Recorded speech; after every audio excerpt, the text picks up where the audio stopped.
الحمد للہ وکفا وسلام علی عبادہ الذین اصطفیٰ۔ سامعین، آج ہم آپ کے سامنے لا رہے ہیں ڈاکٹر عبدالحفیظ سموں کا تبلیغی جماعت سے تعصب کی وجہ سے غلط بیانی کرنا اور حقیقت کو چھپانا۔ سامعین، یہ بات دنیا پر واضح ہے کہ تبلیغی جماعت اللہ کے فضل سے وہ کام کر رہی ہے کہ جس کی وجہ سے دنیا کی گندگیوں میں پھنسے ہوئے لوگ دیندار بن رہے ہیں اور سچی توبہ کرنے والے بن رہے ہیں۔ بہت سے ناچنے والے تہجد گزار بن گئے، بہت سے قاتل اللہ کے سامنے رونے والے گڑ گڑانے والے بن گئے۔ لیکن ڈاکٹر عبدالحفیظ سموں صاحب کو یہ بات پسند نہیں آئی تو تبلیغی جماعت پر اعتراض شروع کر دیا۔ تو سامعین، آپ سماعت فرمائیں۔ منا اللہ ہوں دعا کو تو بدے نعوذ باللہ جنے کہ قبر تے ونبو درگاہ تے ونبو تے کھاں پوئے رب دعا بدندو۔ مولی زکریا کاندلوی ای واقعو آنے دو ان کھاں پوئے مکھے بدایو تے کو مانو آئے جو کو قبر پرستی نہ کرے۔ تو سامعین، آپ نے سنا کہ ڈاکٹر عبدالحفیظ سموں صاحب شیخ الحدیث مولانا زکریا صاحب پر اعتراض کر رہے ہیں کہ انہوں نے ایسے واقعات لکھے ہیں جن سے قبر پرستی کی دعوت ہو رہی ہے، اور یہاں تک کہہ دیا کہ کوئی ایسا ہے جو قبر پرستی نہ کرے۔ تو سامعین، یہ تو تجربہ کی بات ہے کہ جماعت التبلیغ کے کام سے وہ لوگ جو قبر پرست اگر تھے بھی تو وہ موحد بن گئے، اللہ کی توحید بیان کرنے والے بن گئے۔ اور یہاں جو واقعہ ہے، پہلے وہ تو خواب کا واقعہ ہے، تو علماء نے لکھا ہے کہ خواب کوئی شرعی دلیل تو ہے نہیں، اور پھر وہ تو قبر اس وقت کہیں موجود بھی نہیں ہے کہ لوگ وہاں جا کر جو نا قبر پرست بنیں گے، تو یہ بات سرے سے غلط ہے۔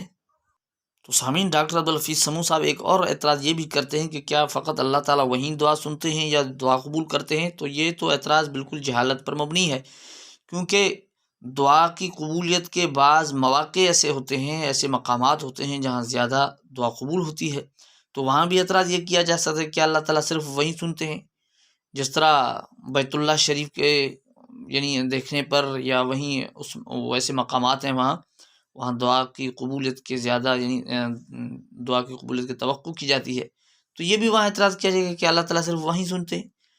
یہ ایسے مقامات ہوتے ہیں جہاں اللہ جل جلالہ کی زیادہ رحمت ہوتی ہے۔ تو یہ تو خواب کا واقعہ تھا، تو اس پر اعتراض سرے سے غلط۔ لیکن ان چیزوں کو پڑھنے والے کیا قبر پرست بن رہے ہیں یا موحد بن رہے ہیں؟ اصل میں سامعین، جماعت التبلیغ کی بنیادی تعلیم 6 نمبر بار بار پڑھائی جاتی ہیں، اس میں کیا ہے؟ اللہ سے ہونے کو بار بار بتایا گیا ہے، اللہ سے ہونے کے یقین کی بات کی جا رہی ہے، اور غیر اللہ سے کچھ نہ ہونے کی یعنی یقین کی بات کی جا رہی ہے کہ یہ یقین دل کے اندر پیدا ہو، غیر اللہ سے کچھ نہیں ہوتا۔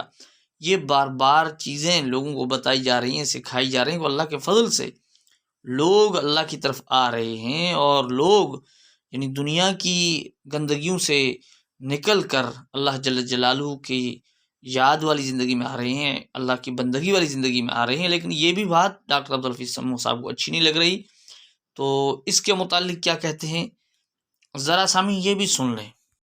پر اسی ٹوڑ چاہیوں تھا، اسی انہوں وانگر کون تھا چاہیوں جے کہ چوندہ ہم جوڑ چاہتے ہیں، جوڑ نہ انبیاء توڑ جلایا، انبیاء کرام توڑ جلا آیا ہوا مجھے جملو یاد رکھے۔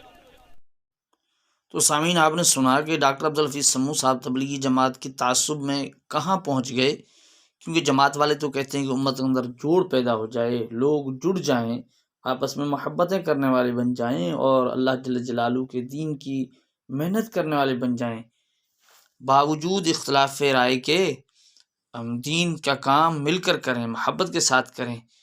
تو ڈاکٹر صاحب کہتے ہیں کہ ہم جوڑ چاہتے ہی نہیں ہیں، اور پھر کہتا ہے کہ انبیاء علیہ السلام تو توڑ کے لیے آئے ہیں، یعنی توڑنے آئے ہیں، لوگوں میں توڑ پیدا کرنے آئے ہیں۔ یہ کتنی بڑی بات کہہ دی کہ انبیاء کرام توڑنے کے لیے آئے ہیں۔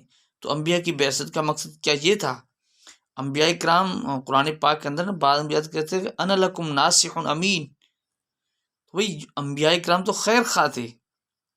قرآن پاک کے اندر لعلک باخع نفسک الا یکونوا مؤمنین، اس کے اندر کیا ہے کہ ان کے خود ان کی تفاسیر میں لکھا ہے کہ حضور صلی اللہ علیہ وسلم کی ہمدردی تھی ان لوگوں کے ساتھ جو یعنی مسلمان بھی نہیں ہوئے تھے، یعنی غیر مسلموں کے ساتھ بھی حضور صلی اللہ علیہ وسلم کی ہمدردی تھی۔ تو جو ہمدرد ہوتا ہے کیا وہ توڑنے آتا ہے؟ تو کتنی بڑی بات کہہ دی عبدالحفیظ سموں صاحب نے۔ لیکن اپنی یعنی گفتگو میں تضاد دیکھیں، آگے کیا کہتے ہیں یہ بھی سنیں۔ شیخ فوزان حفظ اللہ چیو التوحید یفرق الناس اذن بلذی یجمع الناس. انہیں مانو کا سوال کی مکھے بدائے توحید ٹوڑی دی توحید مانو کے ٹوڑی دی جکنے توحید ٹوڑی دی تو کیڑی شیا جکا جوڑی دی. تو سامعین آپ نے سنا کہ ڈاکٹر عبدالحفیظ سمو صاحب کی گفتگو میں کتنا تضاد ہے، اپنی بات کے خلاف کہہ گئے. ابھی کہہ رہے تھے کہ انبیاء علیہ السلام آئے ہی توڑنے کے لیے ہیں، اور اب کہہ رہے ہیں کہ شیخ فوزان کہتے ہیں کہ توحید جوڑتی ہے، توحید توڑتی نہیں ہے. توحید اگر توڑے گی تو کون سی چیز جوڑے گی؟ تو سامعین دیکھیں، انبیاء کرام انبیاء علیہ السلام تو آئی توحید سنانے کے لیے نا، انبیاء علیہ السلام نے سنائی توحید ہے. تو توحید سے جب لوگ جڑتے ہیں تو انبیاء علیہ السلام آئے جوڑنے کے لیے ہیں، لیکن ڈاکٹر عبدالحفیظ سمو صاحب اس گفتگو سمجھتے نہیں ہیں. ہاں، توحید سنانے کا مقصد یہ نہیں تھا کہ لوگ ٹوٹے، لیکن اس دوران اگر ٹوٹ گئے تو وہ ان کا مقدر ہے، انبیاء علیہ السلام کو توڑنے نہیں آئے. تو عبدالحفیظ سمو صاحب کی گفتگو میں کتنا تضاد ہے، اور حال یہ ہے کہ تبلیغی جماعت پر اعتراض کرتے ہیں. تو سامعین مزید عبدالحفیظ سمو صاحب کے اعتراضات کا جواب ہم دیتے رہیں گے انشاءاللہ. آپ ہمارے ساتھ جڑیے رہیے گا، ہمارے چینل کو سبسکرائب کیجیے، دوستوں میں شیئر کیجیے.